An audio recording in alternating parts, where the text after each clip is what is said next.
প্রিয় দর্শক, আজকের এই ভিডিও শুরুর আগে আমি সে সমস্ত মানুষদেরকে গভীর শ্রদ্ধাঞ্জলি জানাতে চাই যারা গতকাল আহমেদাবাদের প্লেন দুর্ঘটনায় মারা গেছেন এবং তাদের পরিবারের প্রতি আমার সমবেদনা। নমস্কার দর্শক, আমি কৃষ্ণ নিউজ স্রোতে আপনাদেরকে স্বাগত। দর্শক, আজকে যে ঘটনাটা আপনাদের সামনে তুলে ধরতে চাই, এই ভিডিওটা যতখানি পারবেন অবশ্যই শেয়ার করবেন এবং মানুষের মধ্যে ছড়িয়ে দিন। যারা আজকে মানব সভ্যতার বিরোধী, তারা কি করছে দেখুন। আগে ভিডিওটা দেখুন দর্শক।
কবিগুরু রবীন্দ্রনাথ ঠাকুরের পৈতৃক ভিটা বাংলাদেশের সিরাজগঞ্জে আজ সেই কাছারি বাড়ি, যেখানে রবীন্দ্রনাথ ঠাকুরের অনেক স্মৃতি জড়িয়ে আছে, তার চিঠিতে আমরা যেটা জেনেছি, সেই বাড়ি আজ আক্রান্ত। দর্শক, রবীন্দ্রনাথ ঠাকুর, যিনি কিনা জাতি ধর্ম বর্ণ সব কিছুর ঊর্ধ্বে, আজকে তাকে পর্যন্ত ছাড়লো না এই বাংলাদেশিরা।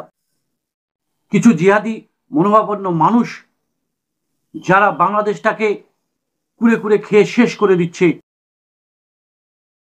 হাসিনা সরকার পতনের পর, অন্তর্বর্তী সরকার আসার পর বাংলাদেশে হিন্দুদের উপরে যেভাবে অকথ্য অত্যাচার চলছে, ঘর বাড়ি লুট হচ্ছে, তারই একটা নিদর্শন হলো এই রবীন্দ্রনাথ ঠাকুরের বাড়ির উপরে ভাঙচুর, আক্রমণ।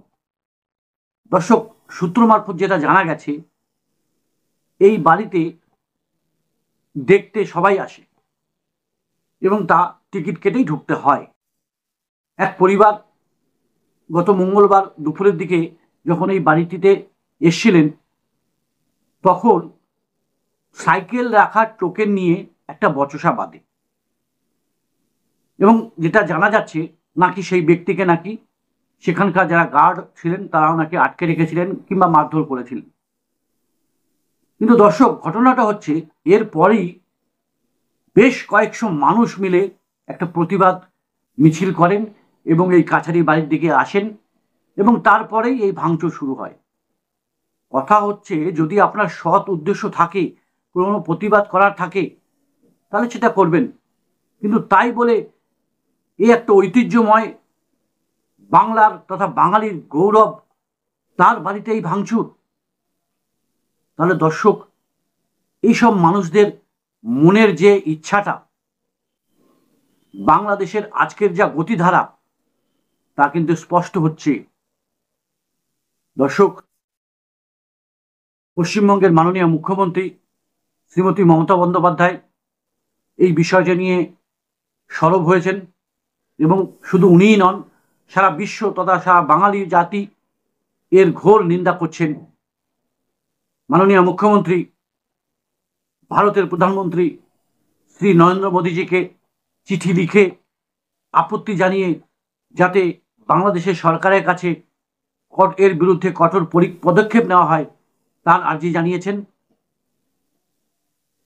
আজকে বাঙালির একটা ঐতিহ্য, বাংলার গৌরব এই রবীন্দ্রনাথ ঠাকুর। তিনি আমার আপনার সবার প্রত্যেকের জাতি ধর্মের উপরে আজকে তার বাড়িতে এই আক্রমণ, এত বিদ্বেষ, এত ভারত বিদ্বেষ। আমি তো মনে করি দর্শক শুধু ভারত বিদ্বেষের জন্যই আজকে তার বাড়ির উপরে এই আক্রমণ। তাহলে সেই বাংলাদেশের সাথে কেন আমরা কোনো আঘাত রাখবো? এই বাংলাদেশ কিন্তু ভুলে গেছে দর্শক, যখন পাকিস্তান বাংলাদেশের উপরে অকাত্য অত্যাচার চালাচ্ছিল, তখন কিন্তু এই ভারতই ছিল যারা কিনা এই বাংলাদেশকে স্বাধীন করেছিল। সেই জিনিসটা কিন্তু আজকে এই বাংলাদেশিরা ভুলে গেছে। কিছু মুষ্টিমেয় মানুষ এখনো পর্যন্ত বাংলাদেশের মাটিতে ভারতের সৈনিকদের রক্ত মিশে আছে। দর্শক, কিছু বাংলাদেশের মানুষ বাংলাদেশটাকে ধ্বংসের পথে নিয়ে যাচ্ছে। তারা ভুলে গেছে এই বাংলাদেশ স্বাধীন হওয়ার পেছনে কত হাজার হাজার মুক্তিযোদ্ধা শহীদ হয়েছেন, কত মা বোনেদের ইজ্জত লুটেছে এই পাকিস্তানিরা। আজকে সেই বাংলাদেশ ভারত বিদ্বেষ মনোভাব নিয়ে চলছে। যেই ভারত তাদেরকে চাল দিয়ে, গম দিয়ে, ডাল দিয়ে সমস্ত দিক থেকে তাদেরকে সাহায্য করত এবং এখনো পর্যন্ত করছে। আমি দেশের প্রধানমন্ত্রী নরেন্দ্র মোদীজির কাছে বলবো, বন্ধ করুন। এদের সাথে কোনো রকমের ব্যবসা আমাদের দরকার নেই, কোনো সাহায্যের দরকার নেই। তাতে যদি ভারতবর্ষের ক্ষতি হয় হোক।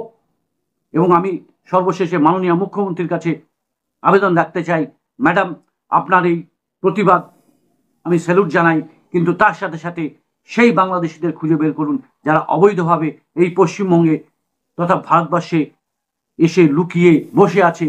তারা এই দেশে এসে, বিশেষ করে পশ্চিমবঙ্গে এসে, পশ্চিমবঙ্গের কিছু অসাধু মানুষের সহায়তায় Aadhaar card, voter card, PAN card বানিয়ে সরকারি চাকরিতে বহাল হয়েছেন। এরকম ভুরি ভুরি অনেক আছে। অবৈধভাবে ভারতে ঢোকা বাংলাদেশিদের খুঁজে বের করুন এবং ধরে বেঁধে বর্ডারে নিয়ে গিয়ে ছুঁড়ে ফেলে দিয়ে আসুন। দর্শক, আপনাদের কিছু বলার থাকলে আপনাদের মূল্যবান কমেন্ট অবশ্যই আমাকে জানাবেন। ভিডিওটা অবশ্যই একটা লাইক করে দেবেন এবং আমার এই ছোট্ট ইউটিউব চ্যানেলটাকে অবশ্যই সাবস্ক্রাইব করে দেবেন। জয় হিন্দ, জয় ভারত।